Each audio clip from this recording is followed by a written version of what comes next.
I didn't cry when my husband admitted he'd been seeing someone else. I didn't beg when he packed my clothes into black garbage bags and told me to leave. I only thought about my 3 children. Surely my own family would help us. I drove to my parents' house believing blood would matter when everything else had fallen apart. My father opened the door, looked at my kids, then looked at me, and slowly closed it. My brother laughed. My sister called me a burden. I drove away with nowhere to go. 18 months later, they stood speechless outside my front door because they didn't recognize the woman I'd become. My name is Emily Carter, and I was 38 years old when I learned that losing a marriage wasn't the worst kind of heartbreak.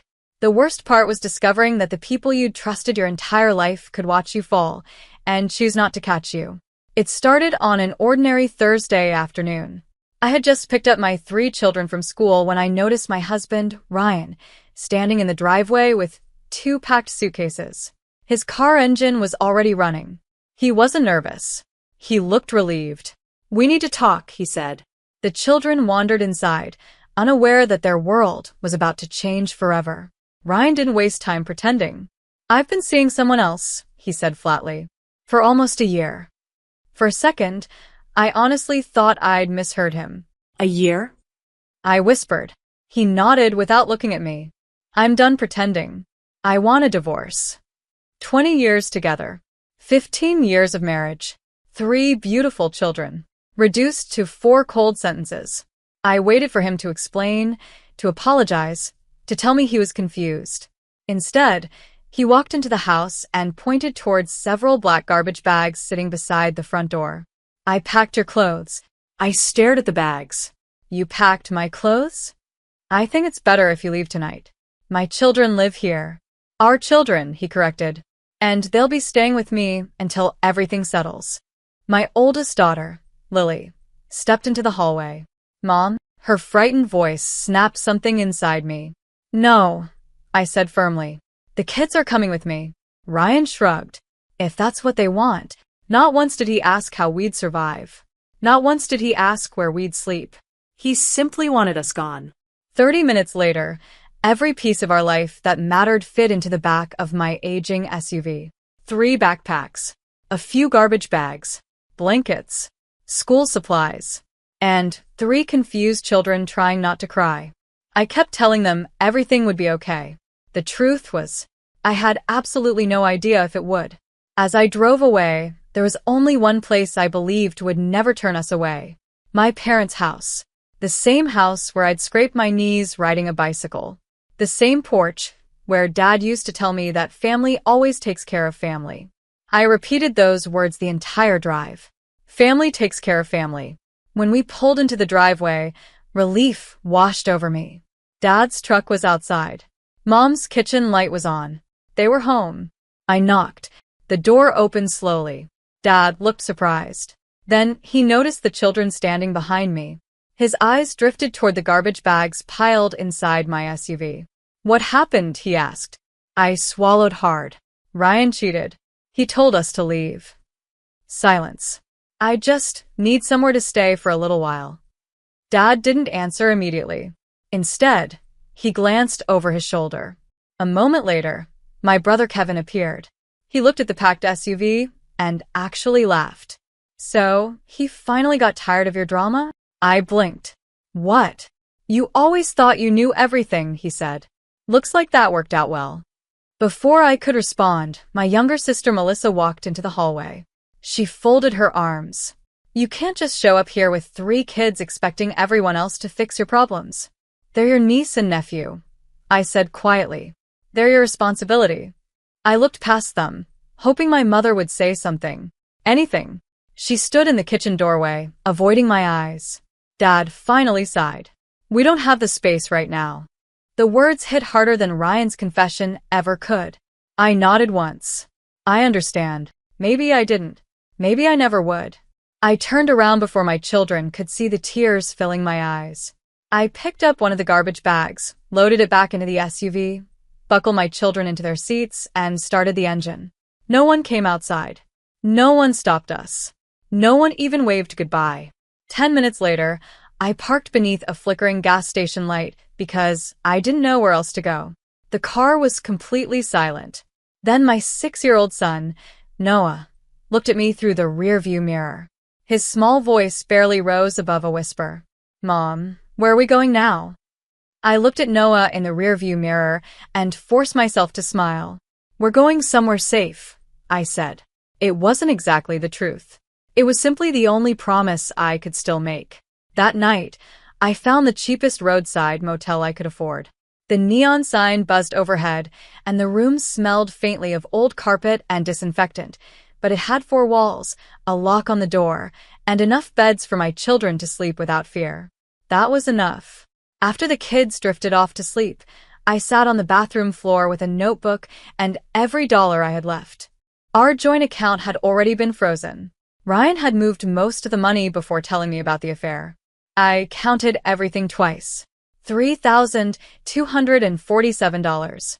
That was all. Rent, food, gas, clothes, school supplies. The numbers refused to work. I cried quietly for exactly 5 minutes. Then I washed my face, looked in the mirror, and made a decision. Nobody was coming to rescue us. The next morning, I sold my wedding ring. The jeweler barely looked at it before naming a price. I accepted without negotiating. Walking out of that store felt strangely peaceful. The marriage had ended the day Ryan chose someone else. The ring was only metal. Over the next week, I sold nearly everything valuable I still owned. A necklace from my grandmother. Designer handbags I had saved years to buy. A watch Ryan had given me on our 10th anniversary. Every item became groceries, motel payments, or gas. Within 2 weeks, I found work cleaning office buildings during the night shift. The pay wasn't impressive. The work was exhausting. By midnight, my hands were raw from chemicals. By sunrise, I was waking the children, helping with homework, making inexpensive breakfasts, and pretending everything was temporary. Children notice more than adults realize. One evening, Lily quietly handed me $23 she had earned babysitting a neighbor's dog. "I want to help." I pushed the money back. "You already are." How? "By believing we're going to make it." She smiled. I never stopped. That conversation carried me through some very dark nights. The motel owner, Mrs. Hernandez, noticed our routine long before I noticed her kindness. She never asked embarrassing questions. She simply started leaving fresh fruit outside our room every Tuesday. Sometimes she slipped coloring books under the door for Noah. Other times, she'd quietly tell me another night's payment could wait until Friday. One evening, she found me studying on my laptop in the motel laundry room after work. "What are you learning?" she asked. "Bookkeeping, payroll software, business management." She nodded. "Planning to leave cleaning behind?" "I'm planning to make sure my children never sleep in a motel again." She smiled. "That's a better answer." Every night after finishing work, I studied until 2 in the morning. Accounting programs, payroll systems, business operations, project management. I watched free online courses while drinking vending machine coffee that tasted terrible. Slowly, something changed. I stopped thinking like someone trying to survive. I started thinking like someone building a future. 3 months later, I applied for an administrative assistant position at a regional logistics company. More than 200 people applied. I almost didn't submit my resume. But Mrs. Hernandez looked at me and said something I'll never forget. "You've already survived worse than rejection." So I pressed send. A week later, I received an interview, then another, then a job offer. The salary wasn't extraordinary, but it came with health insurance, predictable hours, and the chance to grow. For the first time in months, I felt hope instead of fear. I worked harder than anyone else. I arrived first, left last, asked questions, solved problems no one else wanted. 6 months later, my manager promoted me to operations coordinator. That same afternoon, as I packed up my desk to move into my new office, my phone rang. The caller ID showed a number I didn't recognize. I answered. A calm voice introduced himself. "My name is Daniel Brooks. I've been watching the improvements you've made here." He paused just long enough to make my heart race. "I think we should meet. I have a business opportunity that could change your life." I met Daniel Brooks the following Saturday at a quiet cafe overlooking the river. He wasn't what I expected. No expensive suit. No flashy watch. Just a man in his early 60s carrying a worn leather notebook and asking thoughtful questions instead of making promises. "I've heard impressive things about you," he said after we ordered coffee.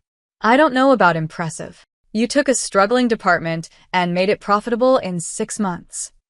That was a team effort." He smiled. "People who say that usually deserve the most credit." Then he slid a folder across the table. Inside were financial reports for a small transportation company called Brooks Regional Freight. The numbers weren't good. Revenue had fallen for 3 straight years. Clients were leaving. Employee turnover was rising. "I own 40%, Daniel explained. "The rest belongs to my retirement partners." "And why are you showing me this?" "Because everyone I've hired has tried to fix the symptoms." He leaned forward. "I think you'll fix the business." I laughed nervously. "I'm an operations coordinator. You're someone who rebuilt her life from a motel room." He looked directly at me. "That's far more valuable." For several seconds, I couldn't speak. Finally, I asked the question that mattered most. "What exactly are you offering?" "I want you to become operations director." I blinked. I've never held that title. "I know. What if I fail?" Daniel smiled. "Then we'll know we tried." I accepted 3 days later. The first 6 months were the hardest of my career. The company wasn't broken because of bad employees. It was broken because nobody listened to them. Drivers complained about impossible schedules. Dispatchers worked with outdated software. Customers waited days for answers. Instead of making speeches, I started asking questions. Every morning, I walked through the warehouse. I learned everyone's name. I listened far more than I talked. Small improvements became larger ones. Routes became more efficient. Fuel costs dropped. Customer complaints fell. Employees who had planned to quit decided to stay. Within 1 year, the company reported its first profitable quarter in nearly 4 years. Daniel congratulated the entire staff before mentioning my name. That meant more to me than any bonus. 18 months after accepting the job, Brooks Regional Freight had doubled its revenue. New contracts arrived faster than we expected. We expanded into 3 neighboring states. Daniel eventually called another meeting. "I've decided to retire." The room fell silent. He looked toward me. "I'd like Emily to become Chief Executive Officer." I honestly thought he was joking. "I'm not ready." He chuckled. "I said those exact words 30 years ago." The board voted unanimously. For the second time in my life, someone believed in me before I fully believed in myself. The promotion changed everything. I bought a comfortable house, not enormous, not extravagant, just peaceful. Each child finally had their own bedroom. Lily painted hers pale blue. Emma filled hers with books. Noah insisted on dinosaur wallpaper that covered every wall. For the first time in almost 2 years, they laughed without looking over their shoulders. Watching them heal became my greatest success. Every Friday, we celebrated with homemade pizza and movie night. No expensive vacations. No luxury cars. Just peace. The kind of peace money alone could never buy. One evening, while unpacking another moving box, Lily hugged me from behind. "You know what? What? This finally feels like home." I smiled. I was thinking the same thing. I never contacted my parents. Never called my brother. Never answered my sister's social media messages. Not because I hated them, because I'd stopped needing their approval. Life quietly moved forward. Then one ordinary Tuesday morning, everything changed. The company announced my promotion publicly on LinkedIn. Hundreds of people congratulated me. Among them were former classmates, old neighbors, and people who still knew my family. Within hours, my phone began buzzing nonstop. Missed calls, text messages, friend requests. Then a voicemail appeared from a number I hadn't heard in 18 months. It was my father. His voice sounded older, quieter, almost uncertain. "Emily." He paused for several seconds. "I know I have no right to ask this." Another long silence followed. "But maybe it's time we talked." I listened to Dad's voicemail 3 times before deleting it. Not because I was angry, because I already knew why he was calling. People who hadn't spoken to me in 18 months suddenly wanted to reconnect the same week my promotion became public. That wasn't coincidence. It was convenience. I ignored every message. Then, 5 days later, my doorbell rang. It was Saturday morning. Noah was helping me plant flowers in the front yard. Lily was reading on the porch. Emma was inside baking cookies. Life had finally become wonderfully ordinary. The doorbell rang again. I opened the front door. Standing on my porch were my parents, my brother Kevin, my sister Melissa. For a moment, nobody spoke. Dad looked around the house before looking back at me. "This is beautiful," he finally said. "Thank you." Mom smiled nervously. "You've done well for yourself." "I've been blessed." Kevin forced a laugh. "We saw your promotion online." I figured. Melissa stepped forward carrying a bakery box. "We brought your favorite pecan pie." I almost smiled. She hadn't baked for me in over 10 years. That was thoughtful. The silence became uncomfortable. Finally, I stepped aside. "You've already driven all this way. Come in." They entered slowly, looking around the living room. Family photographs covered one wall. Pictures of birthdays, school awards, camping trips, movie nights. Not a single photograph included anyone standing in that room besides my children. Mom noticed first. "You've been busy." "We have." Noah walked downstairs. He stopped when he saw everyone. Quietly, he moved beside me and slipped his hand into mine. That tiny gesture told me everything. He still remembered. Dad cleared his throat. "Emily, I owe you an apology." I nodded politely. "I appreciate that." Kevin shifted uncomfortably. "I wasn't exactly fair back then." Melissa added quickly. "We all said things we regret." I looked at each of them. "Back then?" Nobody answered. Dad finally spoke. "We made mistakes." "You did." Mom reached for my hand. "We've missed you." I gently pulled my hand back. "No. You've missed who I became." The room fell silent. Kevin leaned forward. "Emily, I actually wanted to ask you something." There it was. The real reason. My construction business hasn't been doing well. He rubbed his hands together. "I just need a short-term loan." Before I could respond, Melissa spoke. "My daughter just graduated college. Congratulations. She'd love to work at your company." Dad looked embarrassed. "Kevin's been struggling." Mom added softly. "Families help each other." I almost laughed. Instead, I stood up. "Come with me." They followed me down the hallway. At the end was my home office. I opened the door. Against one wall stood several framed photographs. Not vacation pictures. Not awards. Memories. One showed the tiny motel room where the four of us had slept together. Another showed Noah coloring on the motel floor. Another showed Lily studying beside a washing machine because the laundry room had better lighting than our room. The final photograph showed my old SUV. 3 garbage bags. 3 frightened children. 1 exhausted mother. No words. Just truth. Nobody spoke. Mom covered her mouth. Kevin stared at the floor. Melissa wiped tears from her eyes. Dad looked older than I had ever seen him. "I kept these," I said quietly, "because I never wanted my children to forget where we started." I turned toward my father. "Do you remember that day?" He nodded slowly. "I do. I asked for one thing. A little time. A little kindness." You closed the door. Tears rolled down his face. "I know. I've regretted it every day." "I believe you." His shoulders relaxed for just a moment. Then I continued. "But regret doesn't rewrite history." Nobody argued. Nobody defended themselves. Because they couldn't. I looked around the room one final time. My children learned something that day. They learned that love without action isn't love. They learned that promises mean nothing when people disappear during your hardest moment. I walked back toward the living room. Everyone followed silently. Before anyone could speak again, I stopped beside the front door. I looked calmly at every face that had once watched me drive away with nowhere to go. Then I said quietly, "Before anyone asks me for anything, there's something all of you need to hear." Everyone stood quietly in my living room. The silence wasn't awkward anymore. It was honest. For the first time in a long time, nobody was pretending. I looked at my parents, then at my brother, then at my sister.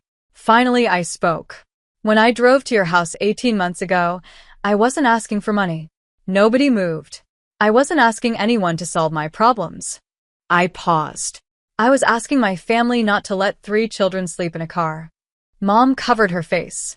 A quiet sob escaped before she could stop it. Dad's eyes never left the floor. I spent months wondering what I had done to deserve that. I smiled sadly. Eventually, I realized the answer. I hadn't done anything. Sometimes people simply fail the ones who need them most. Kevin cleared his throat. Emily, I really am sorry. I know. I've wanted to apologize for months. I nodded. I believe that too. Melissa stepped forward. We were selfish. Yes. I kept telling myself you'd figure things out. I did. She lowered her head, but not because anyone helped me. The room became silent again. I walked toward the large window, overlooking the backyard. Noah and Emma were laughing outside, chasing each other with the garden hose. Lily was sitting on the porch reading while pretending not to watch them.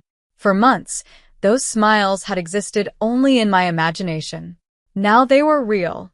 They're the reason I survived, I said softly. Every decision I made was for them. Dad finally found his voice. We should have been there. You should have. I can't change what happened. No.